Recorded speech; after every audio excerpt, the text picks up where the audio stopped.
Shabbat, Shabbat, Shalom, Shalom, Adonai. This segment here is called Gentile Holidays. If we should keep, if Hebrews should keep Gentile holidays or not. I'd like to bring you to the book of Leviticus, chapter 18, verse number 3. We'll start at verse number 3, and then we will continue reading.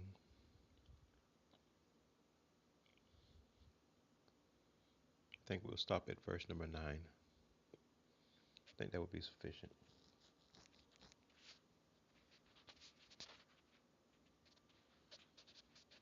Leviticus chapter 18, verse number 3. After the doings of the land of Egypt, wherein ye dwelt, ye shall not do.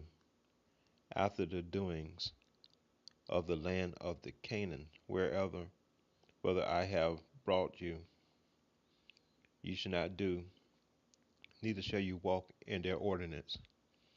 You shall do my judgments and keep my ordinance to walk therein. I am the Lord your God. Ye shall therefore keep my statutes and my judgments, with if a man do, he shall live in them. I am the Lord. None of you shall approach to any that is near of kin to him to uncover their nakedness. I am the Lord. The nakedness of thy father and the nakedness of thy mother thou shalt not uncover. She is thy mother, and thou shalt uncover her nakedness. The nakedness of thy father, thy wife shalt thou not uncover. It is thy father's nakedness. Okay, we will stop there. Just want to point out to you that we should continue to keep the Lord's ordinance. Hebrews, uh, those who desires to keep God's covenant and love God's laws, we should keep His covenant and His ordinance and follow His precepts, according to Leviticus chapter 18. Now, this is your brother Yeshurun. This is what I believe is right. If you, for example, now for Thanksgiving is on a Thursday, and we have the Sabbath on Friday and Saturday. Now you should prepare your meals for the Sabbath, which is Friday and Saturday. Now, if you prepare your meals for Thursday, you should have your meals prepared for Thursday like you always do. It should not interrupt your Sabbath. You should continue to keep your Sabbath with the foods that God say that we should not eat. We should still not eat bacon or any swine's flesh, anything that God tells us not to eat in Leviticus chapter 11. Now, if you continue in those ordinances, then you are still in the ordinance of the Lord. So if you eat turkey, turkey is good whether it's on Thanksgiving or any other day. And if you eat dressing, it's still good that day or any other day. But we don't keep the Sabbath, we don't keep the Thanksgiving because it's not an ordinance of God for us to keep. It's an American tradition. But but we do not keep the tradition of Gentiles. We do as we always do. We keep the Sabbath day, which is Friday sunset until Saturday sunset. This is pleasing in the eyes of the Lord.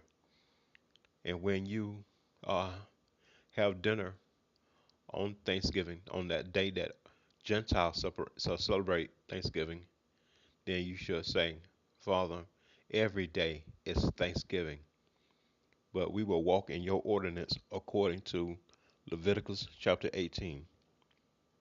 And you should say these words to the Lord. We will keep our God's covenants, and we will walk in his laws, in his ways, in his judgments, as you have commanded us. And we continue to keep the holy Sabbath. That's what you should say in your prayer. on that Thanksgiving evening or whenever you have lunch or dinner. You acknowledge that you're still keeping the covenant of the Lord in Leviticus chapter 18. That's the same thing for any other holiday. Christmas, Thanksgiving, New Year's, you keep the covenant, which is the Lord's Sabbath. You keep the Sabbath day and stay away from pork. Now, if your families are having families to get together, there's nothing wrong with family get togethers, but you still need to observe your ordinance and keep your covenant with the Lord because we do not celebrate Thanksgiving nor Christmas. These are Gentile ordinance, and we do not walk in Gentile ordinance nor keep their commands. So when you go to your family or you invite your family over, let them know how you stand. This is the covenant of the Lord, and that's what we go by. We're not Gentiles. We're Hebrews. So we do not keep these statutes that the Gentiles keep. It's an American tradition. That's good. I'm glad for Americans. But you should keep and recognize who God is and who your God is. And remember our forefathers for not walking in God's covenant. So, as is written, keep God's covenant and live. So, let's keep God's covenant and live.